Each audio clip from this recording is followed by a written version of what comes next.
আসসালামু আলাইকুম। Real village cooking চ্যানেলে সবাইকে ওয়েলকাম জানাচ্ছি। আজকে খুবই মুচমুচে ক্রিস্পি ড্যানিশ রেসিপি বানিয়ে দেখাবো। খেতে খুবই মুচমুচে এবং রসালো। চলুন তাহলে শুরু করি। নিয়ে নিয়েছি ময়দা, এ বাটি 2 বাটি পরিমাণে।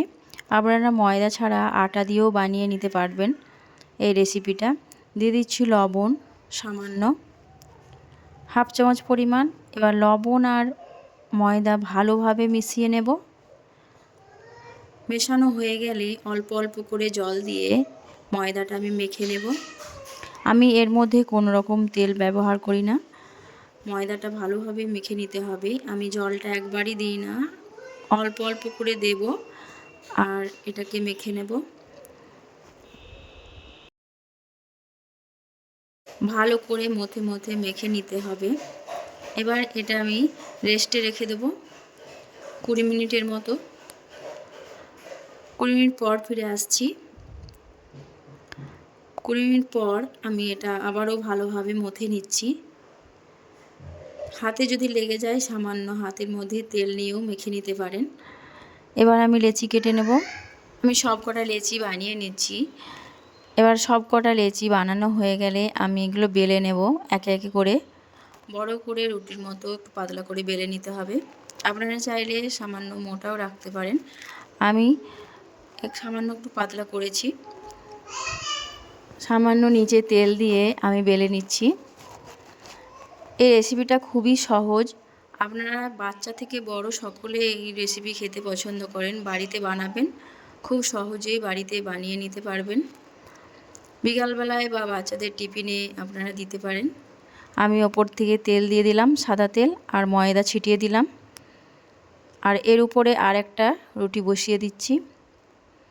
এর উপরে রুটিটা ঠিক সমানভাবে দিয়ে আবারও এর উপরে তেল দিয়ে দেবো আর ময়দা ছিটিয়ে দেবো। আমি এখানে 4টে রুটি বানিয়েছি, আপনারা চাইলে 5টাও বানাতে পারেন। আবার ঠিক একইভাবে তেল এবং ময়দা ছিটিয়ে দিচ্ছি আর এর উপরে আবারও একটা রুটি দিয়ে দিলাম। এইভাবে করে চারিদিকটা সমান করে দিচ্ছি। আবারও তেল এবং ময়দা দিয়ে দিলাম। একে একে করে সব রুটিগুলো দিয়ে দেব আর এইভাবে আমি একের পর এক রুটি দিয়ে দিচ্ছি। 4-5টা আমি কেটে নেব। আমি পিৎজা কাটার দিয়েছি। 4-5টা কেটে আমি এক সাইডে করে দেবো। দিয়ে সমানভাবে লম্বা লম্বা করে কেটে নেব, ঠিক এইরকম করে। দিয়ে এক একটা আমি নিয়ে নেব আর এইভাবে গুটিয়ে আমি দেখাচ্ছি ঠিক এই রকম করে এক সাইড থেকে গুড়িয়ে গুড়িয়ে নিতে হবে। এরকম করে এটা ভালো করে লক্ষ্য করবেন। এভাবে আমি গুটিয়ে নিচ্ছি। এবার বাকি অংশটা আমি এক সাইডে করে দেব। এই যে এই অংশটাকে আমি নিচের দিকে করে দিচ্ছি এইভাবে করে, আর হাতের তালুর মধ্যে দিয়ে এইভাবে চেপে দিতে হবে। একইভাবে আমি সব কটাকে বানিয়ে নেব। এগুলো বানানো খুবই সহজ। এবার হালকা করে বেলে নিচ্ছি। এইভাবে বেলে নিচ্ছি, খুব বেশি পাতলা করব না, একটু মোটা মতো করে রাখতে হবে আর খুব বেশি বড়ও হবে না, ঠিক এই রকম হবে। এ দেখুন এই রকম। এবার সব কটা আমি বেলে নিয়েছি। এগুলো একে একে করে ভেজে নেব। এখানে সাদা তেল চাপিয়ে দিয়েছি। আমি সানফ্লাওয়ার তেল নিয়েছি। তেলটা ভালোভাবে গরম হয়ে এলে একে একে করে দিয়ে দেবো আর ভেজে নেব।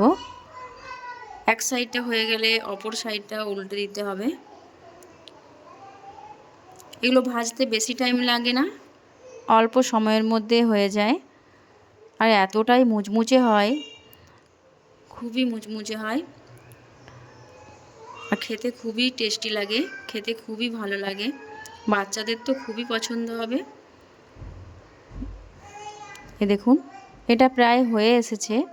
এটা আমি তেল ঝরিয়ে তুলে নেব।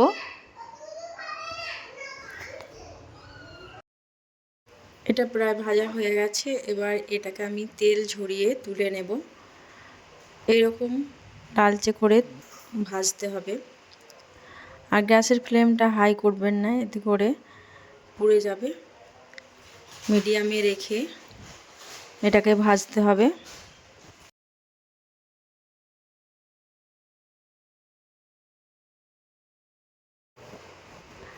আমি এখানে গুড়ের শিরা বানিয়ে রেখেছি, আপনারা চাইলে চিনিরও বানিয়েও নিতে পারেন।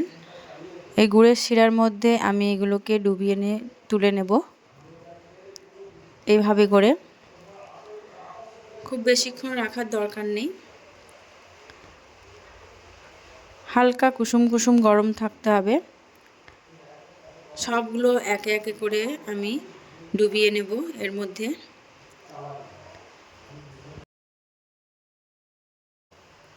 প্রতিটা দেখতে এতটা সুন্দর হয়েছে, এ দেখুন, এ দেখুন, খুবই মুচমুচে এবং ক্রিস্পি হয়। বাচ্চাদের তো খুবই পছন্দ হবে।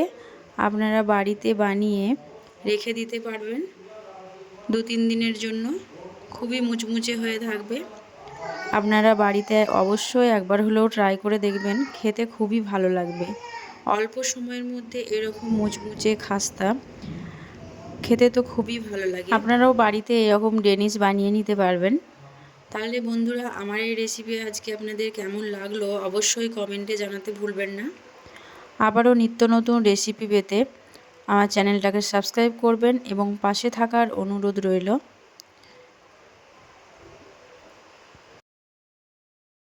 আমি একটা ভেঙেও দেখাবো কতটা মুচমুচে, দেখুন, দেখুন, খুবই মুচমুচে, খুবই খাস্তা। একবার খেলেই বারবার খেতে ইচ্ছে করবে, এত সুন্দর হয় এই ডেনিশগুলো। আজকের এই রেসিপি আমি এখানেই শেষ করছি।